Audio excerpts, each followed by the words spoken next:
मासूम की है की सजा, कानून से मिले फांसी की सजा, कानून से मिले फांसी की सजा, कानून से मिले फांसी की।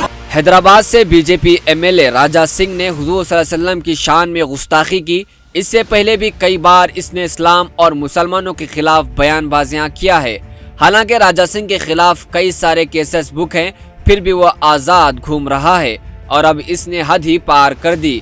इसने हुजूर सल्लल्लाहु अलैहि वसल्लम की शान में गुस्ताखी की, जिसके बाद हैदराबाद और मुल्क भर में जगह जगह एहतजाजी मुजाहरे हुए और राजा सिंह को गिरफ्तार करने की मांग की गई।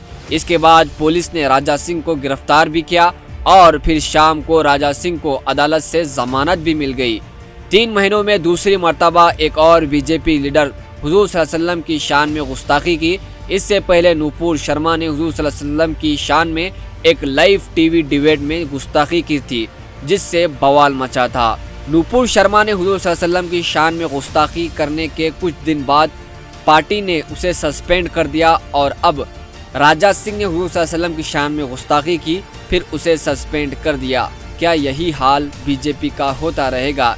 यानी बीजेपी लीडर हुजूर सल्लल्लाहु अलैहि वसल्लम की शान में गुस्ताखी करते हैं, फिर बीजेपी पार्टी उन्हें सस्पेंड करती है और एक तरह से बीजेपी इन्हें खुद सपोर्ट करती है। यानी नूपुर शर्मा अभी तक गिरफ्तार नहीं हुई और राजा सिंह भी अभी तक गिरफ्तार नहीं किया गया। शान रिसालत में गुस्ताखी को एक फैशन की तरह इख्तियार किया जा रहा है।